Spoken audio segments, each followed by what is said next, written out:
Assalamualaikum warahmatullahi wabarakatuh. Dengan saya Eka Lestari, saya dari SMK Negeri 1 Binjai.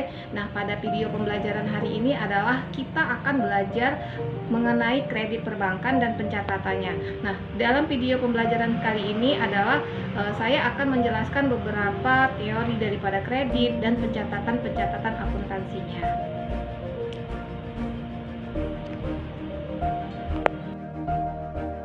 Selamat datang di video pembelajaran kali ini. Hari ini kita akan belajar mengenai kredit yang diberikan oleh pihak bank beserta pencatatannya. Adapun tujuan pembelajaran, jadi setelah mempelajari bab ini, Anda diharapkan mampu untuk mengklasifikasi jenis kredit yang diberikan, menghitung pembungaan bunga, membuat pencatatan pada akuntansi kredit, mengidentifikasi perlakuan akuntansi bunga kredit, menjelaskan kredit sindikasi, menentukan perlakuan akuntansi pada kredit, sindikasi, menjelaskan restrukturisasi kredit, dan menentukan perlakuan akuntansi pada restrukturisasi kredit. Assalamualaikum, nama saya Eka Lestari. Baik, hari ini kita akan belajar mengenai kredit dalam perbankan. Adapun kompetensi dasarnya adalah menganalisis pencatatan transaksi kredit. Dan kompetensi keterampilan dasarnya adalah mencatat transaksi kredit.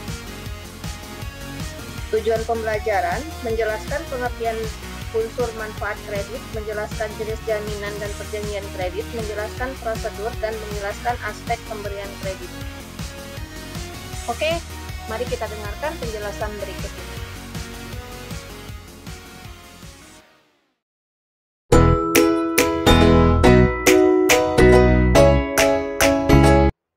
Oke, hari ini kita belajar mengenai transaksi kredit dan pencatatannya. Kredit adalah penyediaan uang atau tagihan yang dapat dipersamakan dengan itu berdasarkan persetujuan atau kesepakatan pinjam-meminjam antara pihak peminjam maupun pihak yang dipinjamkan. Unsur-unsur kredit, yang pertama penyediaan uang atau tagihan, yang kedua persetujuan atau kesepakatan antara bank dan debitur, ketiga, adanya kewajiban debitur untuk mengembalikan jumlah uang yang dipinjamkan. Keempat, adanya pengenaan bunga terhadap kredit yang dipinjamkan.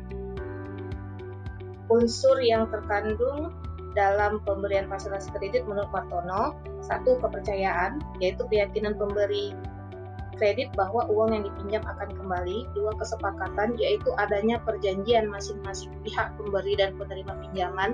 Ketiga, jangka waktu, adanya masa pengembalian kredit berdasarkan kesepakatan. Empat, resiko, yaitu faktor keuangan dan faktor pemberian dalam pinjaman kredit. Fungsi kredit, pertama, meningkatkan utilitas daya guna dari modal uang dan daya guna suatu barang. Kedua, menambah semangat berusaha masyarakat. Ketiga, meningkatkan peredaran dan lalu lintas uang. Keempat, sebagai alat untuk meningkatkan hubungan ekonomi internasional. Dan yang kelima adalah sebagai alat stabilitas ekonomi dan sebagai jembatan peningkatan pendapatan nasional. Manfaat kredit bagi pihak bank. Yang pertama, bank memperoleh pendapatan dari bunga yang diterima dari debitur. Yang kedua, adanya bunga kredit diharapkan memberikan rentabilitas, bank akan menambah dan laba akan meningkat. Ketiga, penambahan kredit untuk merebut pangsa pasar dalam industri perbankan. Yang keempat adalah pemberian kredit untuk mempertahankan dan mengembangkan usaha bank. Manfaat kredit bagi debitur. Pertama, meningkatkan usahanya dengan pengadaan berbagai faktor produksi. Kedua, kredit bank relatif mudah diperoleh bila usaha debitur layak dibiayai. Ketiga, dengan jumlah banyak, dapat memudahkan calon debitur memilih bank yang cocok dengan usahanya. Keempat, bermacam-macam jenis kredit dapat disesuaikan calon debitur. Dan yang terakhir, kelima, rahasia debitur terlindungi. Manfaat kredit bagi pemerintah. Pertama, alat untuk memacu pertumbuhan ekonomi secara umum. Yang kedua, sebagai alat untuk mengendalikan kegiatan moneter. Ketiga, sebagai alat untuk menciptakan lapangan usaha. Keempat, meningkatkan pendapatan negara. Dan kelima, menciptakan dan memperluas pasar. Manfaat kredit bagi masyarakat. mendorong pertumbuhan dan perluasan ekonomi, mengurangi tingkat pengangguran, meningkatkan pendapatan masyarakat, dan memberikan rasa aman.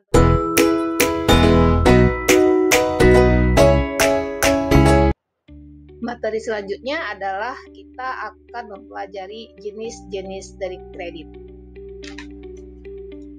Kredit berdasarkan tujuan penggunaannya terdiri atas 3, kredit konsumtif untuk keperluan konsumsi atau pribadi, yang kedua kredit produktif untuk meningkatkan usaha, yang ketiga adalah kredit perdagangan untuk keperluan perdagangan dan meningkatkan utilitas suatu barang.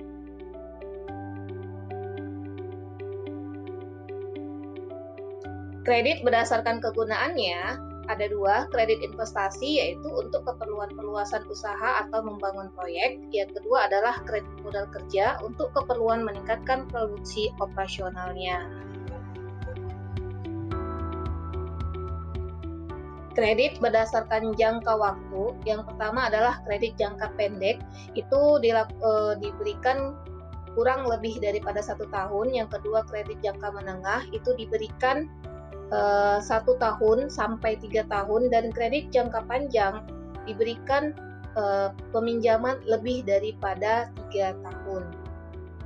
Kredit berdasarkan aktivitas perputaran usaha terdiri atas 3, yaitu kredit kecil, itu diberikan untuk pengusaha kecil. Salah satu contohnya adalah kredit usaha kecil. Yang kedua kredit menengah diberikan kepada pengusaha yang asetnya lebih besar dari pengusaha kecil. Yang ketiga adalah kredit besar, ditinjau dari jumlah kredit yang diterima oleh debitur. Kredit berdasarkan cara pemakaiannya, yang pertama kredit rekening koran bebas, nasabah bebas melakukan penarikannya ke dalam rekeningnya. Yang kedua kredit rekening koran terbatas, nasabah terbatas melakukan penarikan ke dalam rekeningnya. Yang ketiga kredit rekening koran alopen, penarikannya kredit dilakukan sekaligus. Dan yang keempat adalah revolving, rekening koran sama dengan rekening koran bebas. Kredit berdasarkan jaminan ada 2, yaitu kredit tanpa jaminan. Yang kedua adalah kredit dengan jaminan, yaitu dengan memberikan jaminan berwujud maupun jaminan yang tidak berwujud. Kredit berdasarkan sifat ada 4, kredit atas dasar berulang revolving, kredit atas dasar transaksi 1 kali, kredit atas dasar plafon kredit, kredit atas dasar penurunan plafon secara berangsur.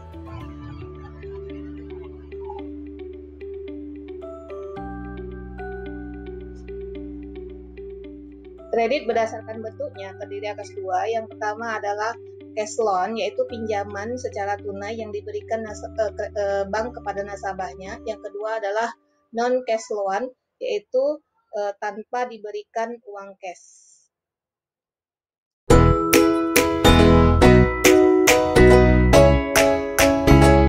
Untuk materi selanjutnya kita akan belajar mengenai jaminan kredit. Jaminan adalah penyerahan kekayaan atau pernyataan kesanggupan seseorang untuk menanggung pembayaran kembali suatu hutang.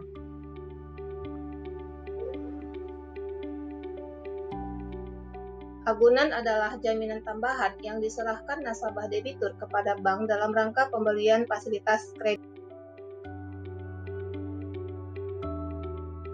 Kegunaan dari jaminan kredit adalah memberikan hak dan kekuasaan kepada bank untuk mendapat jaminan dari debitur untuk melunasi hutangnya. Syarat benda sebagai jaminan yang baik, yang pertama dapat secara mudah membantu memperoleh kredit, yang kedua memberikan kedudukan mendahulukan kepada pemegangnya, ketiga mengikuti objek yang dijaminkan dan memenuhi asas spesialitas dan publisitas, yang keempat tidak melemahkan potensi si pencari kredit untuk melakukan usahanya, yang kelima memberikan kepastian kepada si kreditor barang jaminan tersedia untuk dieksekusi.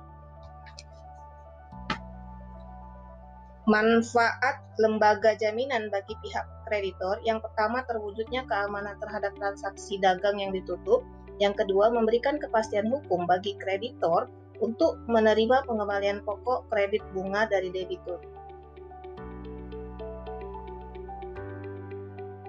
Manfaat benda jaminan bagi debitur, yang pertama dapat memperoleh fasilitas kredit dari bank dan tidak khawatir dalam pengembangan usahanya. Yang kedua, memberikan kepastian bagi debitur untuk mengembalikan pokok kredit dan bunga yang ditentukan. Bentuk-bentuk jaminan yang dapat diterima oleh bank sebagai jaminan kredit, yang pertama, jaminan dengan barang-barang. Yang kedua, jaminan dengan surat-surat berharga seperti surat deposito, wesel, sertifikat Bank Indonesia, dan obligasi pemerintah. Yang ketiga, jaminan orang, yaitu seseorang yang menyatakan kesanggupan untuk menanggung resiko. Hal-hal yang diperhatikan dalam peningkatan jaminan, yang pertama jumlah dan nilainya, dua status kepemilikan, tiga daya tahan dan marketability, yaitu kekuatan barang jaminan untuk dijual, empat pengikatan harus benar-benar menjamin kepentingan bank, kelima pengikatan barang bergerak dan pengikatan barang tidak bergerak.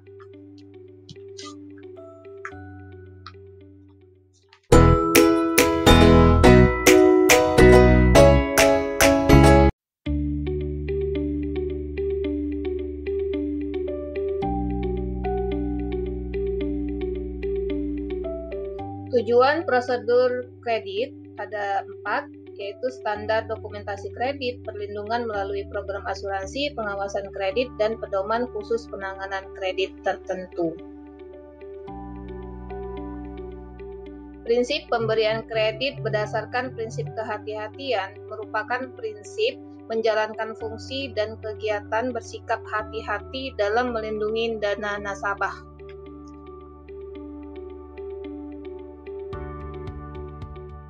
Prinsip 5C, yang pertama karakter, dilihat dari sifat atau watak seseorang. Kedua, capacity, dilihat dari kemampuan untuk mengembalikan kredit yang diberikan. Ketiga, capital, dilihat dari penggunaan modal berdasarkan laporan keuangan. Keempat, collateral, dilihat dari jaminan yang diberikan nasabah baik fisik maupun non-fisik. Yang kelima adalah condition of economy, dilihat dari kondisi ekonomi sekarang.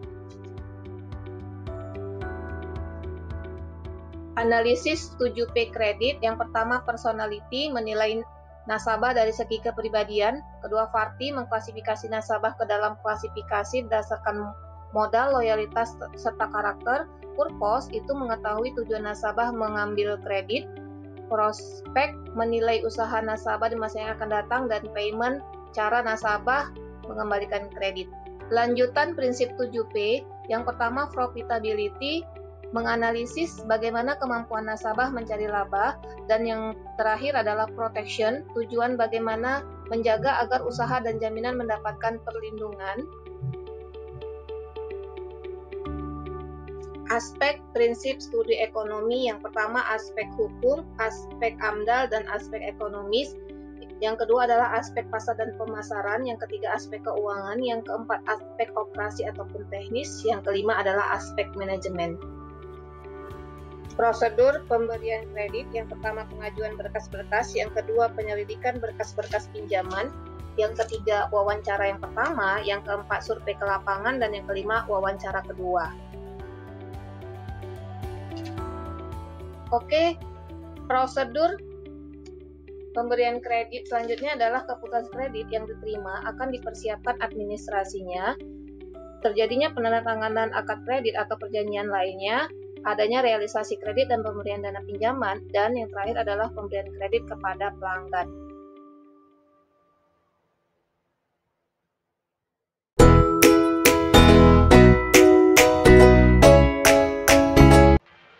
Analisis kelayakan kredit.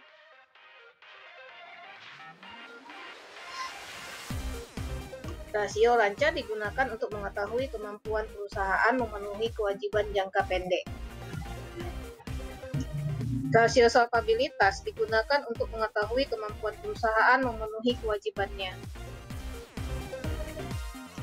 Rasio profitabilitas untuk mengetahui kemampuan debitur menghasilkan laba selama periode tertentu.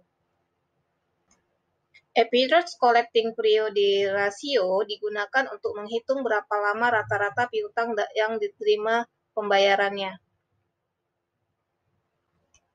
Analisis umur piutang digunakan untuk pelanggan lama dengan data yang telah tersedia di perusahaan.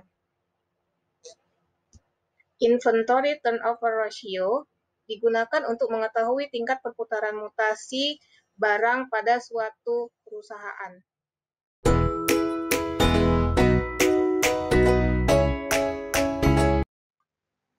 Oke, hari ini kita masuki akuntansi kredit yang diberikan.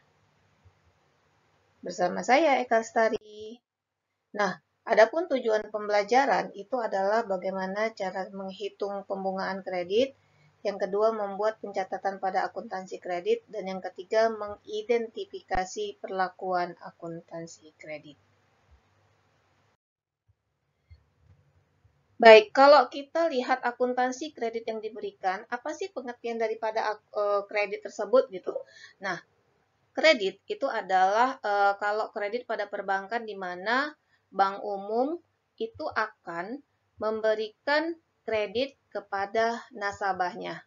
Nah, sebelum memberikan kredit kepada nasabahnya, pada video terdahulu saya sudah menjelaskan sebelum bank tersebut memberikan kredit, maka harus ada prosedur pemberian kredit. Salah satunya adalah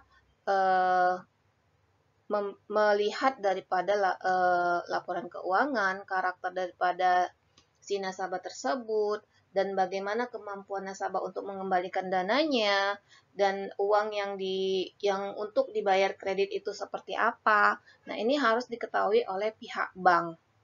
Nah, setelah terjadinya wawancara, maka wawancara pertama dan disetujuin oleh pihak bank, maka selanjutnya adalah si nasabah tersebut melengkapi semua berkas yang diminta oleh si bank tersebut. Nah, dilengkapinya semuanya. Setelah dilengkapin dan disetujui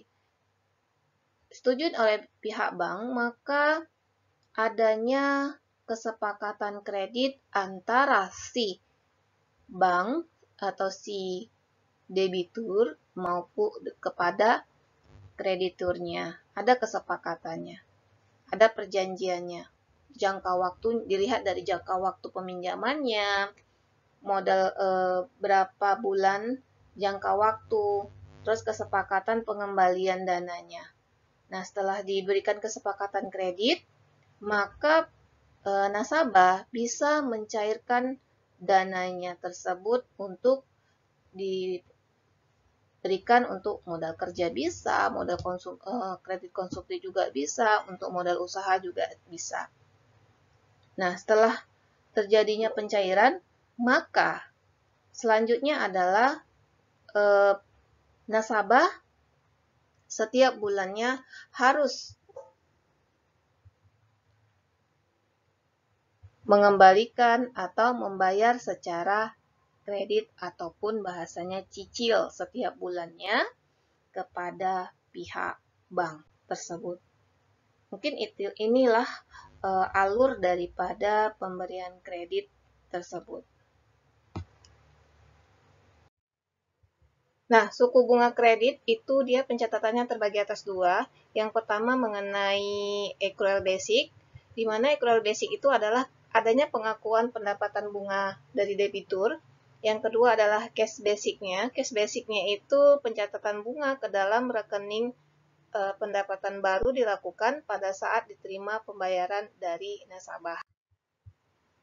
Nah, jenis suku bunga kredit itu sendiri terdiri atas tiga, yaitu suku bunga tetap atau dinamakan flat rate, suku bunga efektif atau sliding rate, suku bunga anuitas atau floating rate. Yuk, sekarang saya akan menjelaskan satu persatu mengenai jenis suku bunga kredit. Nah, suku bunga kredit yang pertama adalah suku bunga tetap atau dinamakan flat rate, yaitu cicilan bunga pinjaman pokok dan bunga tetap sama nilainya setiap bulannya. Nah, rumus menghitung bunga kredit, yang pertama total bunga sama dengan P. P itu adalah modal dikali I itu adalah tingkat suku bunga, dan N itu adalah lamanya bulan. Rumus menghitung bunga per bulan yaitu sama dengan total bunga dikali B. B itu adalah berapa bulan. Rumus menghitung besar angsuran sama dengan P. P itu adalah modal atau pinjaman yang kita pinjam, ditambah total bunga dibagi dengan berapa bulan. Oke. Nah, sekarang contoh suku bunga tetap. Oke ya. Kinan mengambil pinjaman di Bank A sebesar 12 juta dengan masa cicilan 1 tahun dan bank menggunakan suku bunga flat 6% per tahun. Oke. Jadi total bunga itu adalah 12 juta dari pinjaman yang kita berikan dikali dengan 6% dikali dengan 1 itu adalah 1 tahun ya. Jadi totalnya 720.000. Jadi bunga per bulannya 720.000 dibagi 12 jadi 60.000. Nah, besar angsurannya dia 12 juta ditambah 720 dibagi 12. Jadi totalnya 1.060.000. Baik. Nah, setelah kita lihat daripada rumus-rumusnya atau jalannya tadi, maka kita akan membuatkan tabel angsurannya, yaitu dia bulannya, dia angsuran pokok, angsuran bunga, angsuran pokok, total angsuran, dan sisa pinjaman. Jadi inilah tabel angsuran yang nantinya harus diketahui oleh pihak nasabah yang diberikan oleh bank. Nah, sekarang kita masuki suku bunga efektif atau yang dinamakan dengan sliding rate, di mana bunga pinjaman setiap bulan dihitung dari sisa pokok pinjamannya, sehingga jumlah pinjaman bunga yang dibayar nasabah setiap bulannya itu menurun, seiring dengan turunnya pokok pinjaman. Jadi untuk menghitung rumus bunga per bulan, itu adalah P kali I kali N dibagi 12. Di mana P itu adalah pinjaman, I adalah suku bunga, dan N adalah lamanya hari, bulan, ataupun tahun, dan dibagi 12. Untuk menghitung bunga angsuran pokok per bulan adalah plafon. Plafon itu adalah pinjaman yang kita pinjam dibagi dengan tenor. Tenor itu adalah masa waktunya berapa bulan. Nah, untuk menghitung angsuran kredit per bulan yaitu angsuran pokok ditambah bunga bulan yang keberapa. Oke, inilah suku bunga efektif atau yang dinamakan dengan sliding rate. Sekarang saya akan berikan contoh, yaitu Kinan mengambil pinjaman di Bank A sebesar 12 juta dengan cicilan 1 tahun 12 bulan dan bank menggunakan suku bunga efektif 12% per tahun. Jadi lihat bunga bulan yang pertama itu adalah 12 juta dikali 12% per 12. Jadi bunga bulan yang pertama itu adalah 120.000. Jadi angsuran pokok setiap bulannya berapa? Oke, angsuran pokok setiap bulannya itu adalah 12 juta dibagi 12. Jadi totalnya 1 juta. Angsuran kredit itu adalah 1 juta, yaitu 1 juta ditambah dengan 120.000. Di mana 120.000 itu adalah bunga bulan yang pertama. Oke ya? Nah, jadi angsuran kreditnya adalah 1 juta ditambah 120.000, jadi 1.120.000. Inilah contoh suku bunga efektif. Baik, kita masuk ke sisa pinjaman, perhitungan bunga bulan yang kedua itu berapa.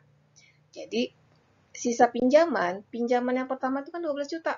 12 juta dikurang dengan 1 juta. 1 juta itu adalah, kita lihat, angsuran pokok tiap bulan. Jadi angsuran bulan yang kedua itu adalah 11 juta sisa pinjaman dikali dengan 12% dibagi 12. Jadi bunga bulan yang kedua adalah 110.000. Di mana angsuran pokok setiap bulannya itu sama, yaitu 12 juta dibagi 12, 1 juta. Jadi angsuran kredit bulan kedua itu berapa? Yaitu 1 juta angsuran pokok setiap bulan ditambah bunga bulan yang kedua 110. Jadi total angsuran kredit adalah 1.110.000. ribu. Ini dia. Sama dengan nanti kalian akan menghitung bunga bulan kedua, ketiga, 4, sampai bulan 12. Oke ya. Nah, sekarang saya akan memperlihatkan tabel daripada bunga efektif atau sliding rate. Di mana angsuran pokoknya itu berbeda-beda, tetapi angsuran bunga itu berbeda, tetapi angsuran pokok itu sama dari dari bulan pertama sampai bulan terakhir. Sisa pinjaman juga nanti akan 0. Ini dinyatakan bahwasanya pinjaman tersebut akan selesai pada bulan ke-12. Baik. Nah, sekarang kita masuk ke suku bunga anuitas atau yang dinamakan dengan floating rate.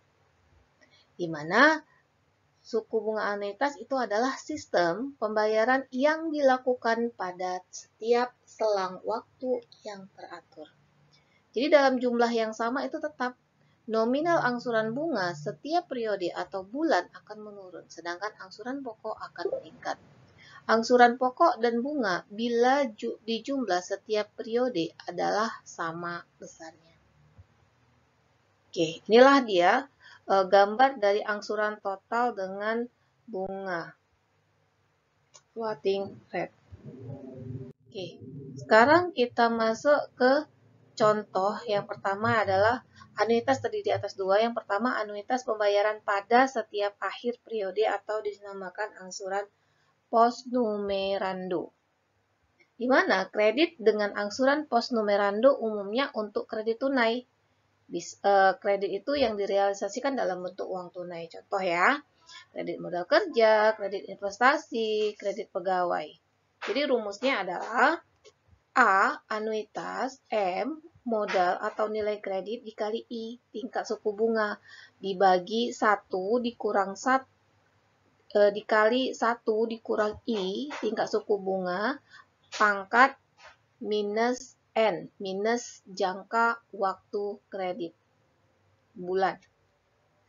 Nah, untuk lebih jelasnya, baik, saya akan menjelaskannya, yaitu yang pertama adalah rumus angsuran atau cicilan pokok yang pertama, di mana rumusnya adalah A1 sama dengan A, angsuran atau anuitas, dibagi 1 ditambah I itu adalah suku bunga dibagi N itu adalah berapa jumlah dalam per bulannya.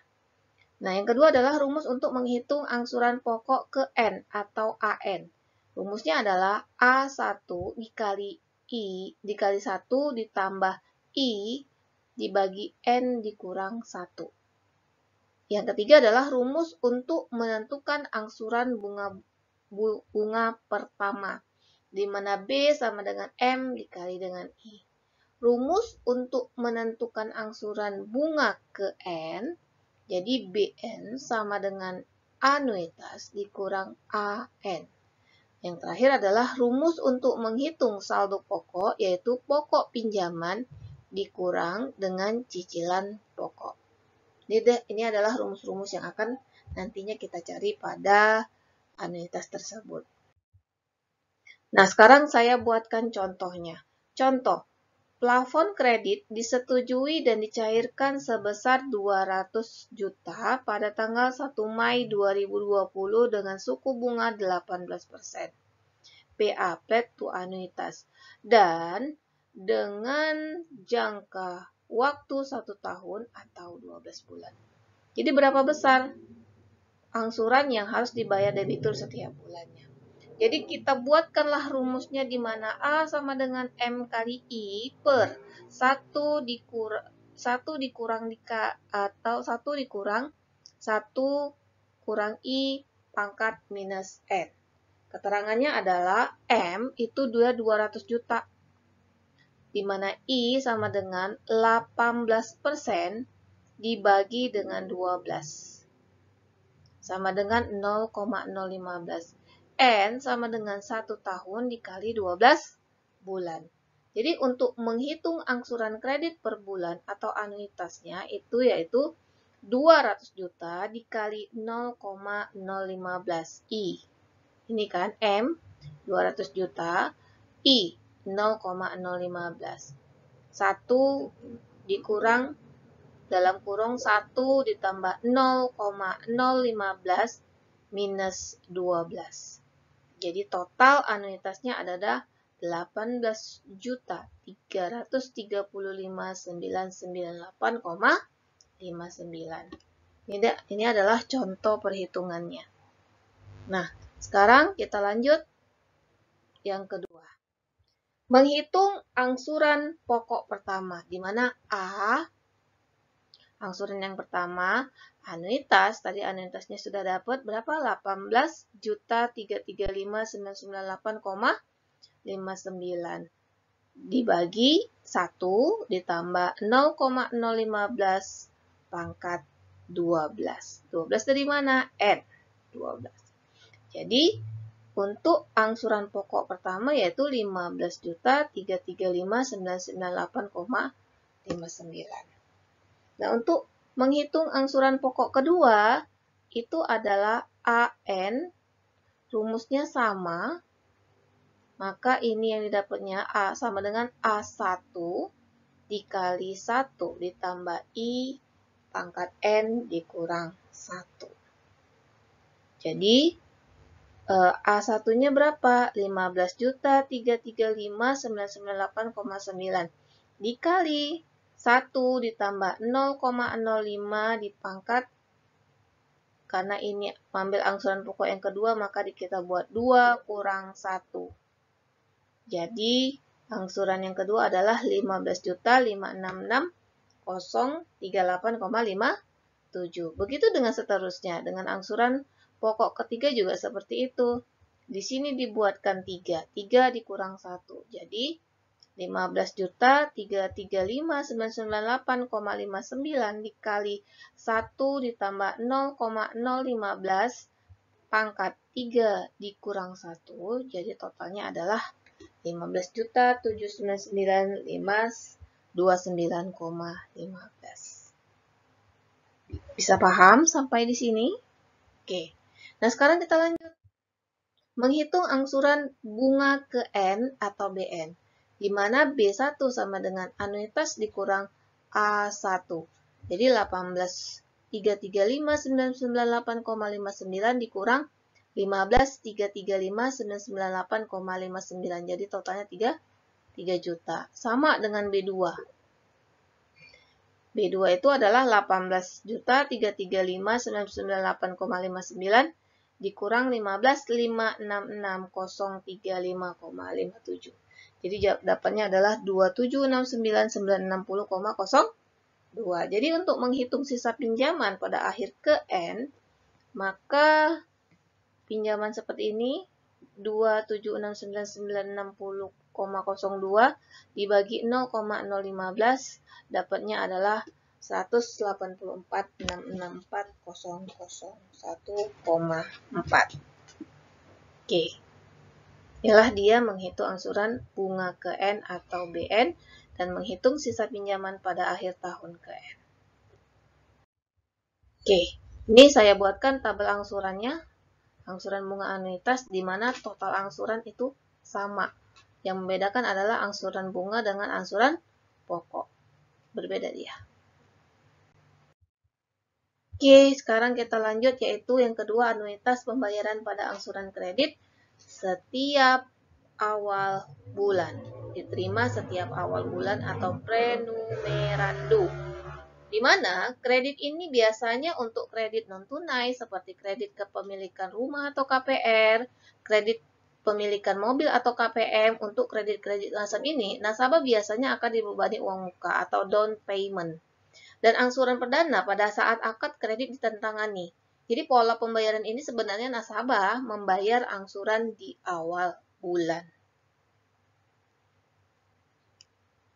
Oke, jadi rumusnya adalah A sama dengan M adalah modal pinjaman 1 dikurang kali 1 dikurang I minus N ditambah I. Sama dengan 1. Jadi keterangannya A anuitas, M nilai kredit, I tingkat suku bunga, N jangka waktu kredit. Yuk, sekarang kita akan memberikan contoh untuk anuitas Pio Nemerando. Yaitu contohnya adalah nasabah pada tanggal 1 Mei 2020 melakukan pembelian mobil dengan fasilitas KPM BJK. Harga mobil 230 juta, bea balik nama 5 juta, nasabah diwajibkan membayar uang muka 30 juta. Jadi angsuran per bulan bila nasabah mengambil jangka waktu KPM selama 1 tahun dengan waktu 18 juta. Jadi M itu tidak lagi 230 juta dikurang dengan uang muka. Jadi 230 juta dikurang 30 juta dapatnya adalah 200 juta. Jadi peminjamannya hanya 200 juta karena uang muka sudah diterima tunai. Setelah itu apa? I.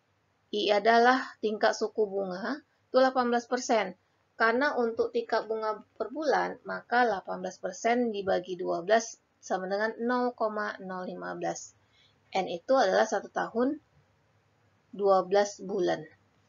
Jadi rumusnya ini 200 juta tanda kurung 1 dikurang 1 kurang dikali 1 dikurang kali 1 dikurang 0,05 habis itu dibagi minus 12 tambah 1. Oke, ini dia rumusnya. Nah, sekarang menghitung angsuran pokok pertama hampir sama rumusnya dengan menghitung angsuran pokok post Merando. Angsuran yang pertama adalah 18.065.024,24 dibagi 1 ditambah 0,015 pangkat 12. Jadi dapatnya adalah 15.109.358,221. Menghitung angsuran pokok kedua yaitu A1 sama dengan kali 1 tambah I N kurang 1. Jadi A2 sama dengan 15 juta, A1 sudah dapat 15 juta, dibagi 1 ditambah 0,015. 2 kurang 1 sah, 1 pangkatnya. Jadi dapatnya 15.335.998,59. Setelah itu menghitung angsuran pokok ketiga atau A3. Itu 15 juta sama dengan angsuran pokok yang pertama. Ada 109.358,21 dikali 1 ditambah 0,015 dipangkat. Kenapa dia 3? Karena ini yang ketiga. Jadi 3 kurang 1. Jadi rumusnya adalah 15.566.038,56. Oke, menghitung angsuran bunga ke N dan BN. B1 sama dengan 18.065.023 dibagi 15, 109, 358,21. Jadi dapatnya 2.955.665,03. Sama dengan B2 ya. Menghitung sisa pinjaman pada akhir tahun ke N, yaitu BN ditambah 1 dibagi N. Hasilnya adalah 181.934.977,3. Oke, ini adalah tabel angsuran dari suku bunga anuitas.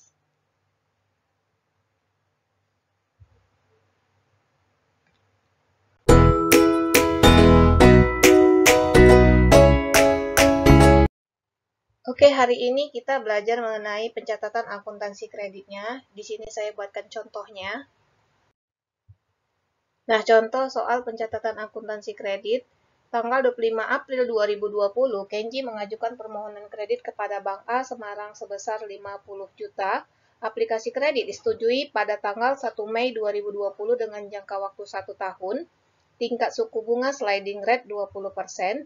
Debitur dibebani biaya provisi dan komisi 0,25%, biaya materai 10.000, biaya notaris 300.000, biaya asuransi kredit 100.000.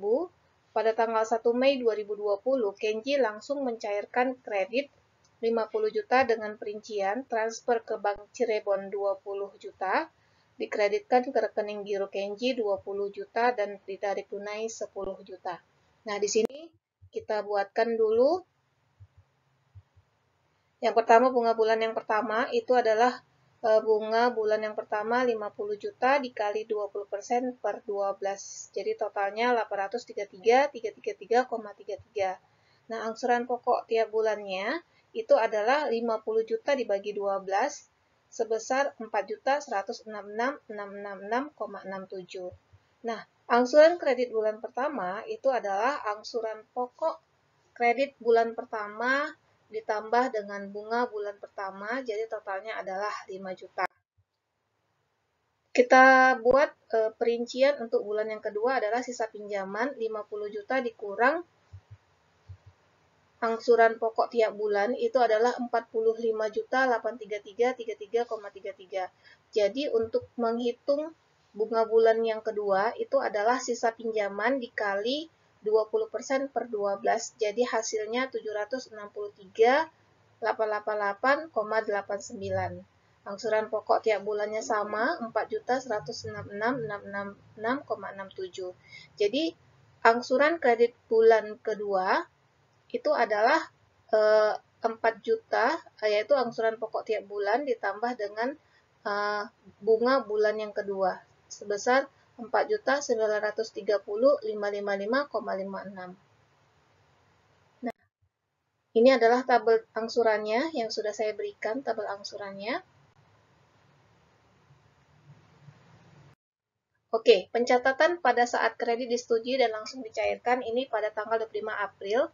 Itu jurnalnya adalah di kredit, dia hanya single entry yaitu RAL fasilitas kredit kepada nasabah belum ditarik itu 50 juta. Nah, setelah terjadi pencairan itu di 1 Mei 2020, maka RAL fasilitas kredit itu yang tadinya dikredit dimasukkan ke debit yaitu RAL fasilitas kredit kepada nasabah di debit 50 juta. Nah, pencairannya jurnalnya adalah 1 Mei 2020, kredit yang diberikan itu 50 juta, cabang Cirebon karena dia mentransfer tadi 20 juta, ke rekening gironya itu tadi 20 juta, provisi dan komisinya 250, persediaan barang materai 10 juta, giro notaris 300.000, administrasi 100.000, persediaan barang cetakan 5.000, premi asuransi kredit 100.000, dan sisanya adalah uang kas 9.235.000. Ini mungkin jurnalnya. Oke, masuk jurnal yang kedua yaitu pencatatan pada saat kredit pembayaran angsuran kredit tiap bulan. Nah, tiap bulan itu adalah giro rekening Kenji, debitnya 5 juta, giro yang diberikan itu dia 4.166, dan pendapatan bunga kredit yang pertama itu dia 833.000. Oke, untuk angsuran yang kedua juga seperti itu, kita bisa lihat daripada tabel angsurannya. Baik, ini adalah contoh dan akuntansi daripada pencatatan kredit.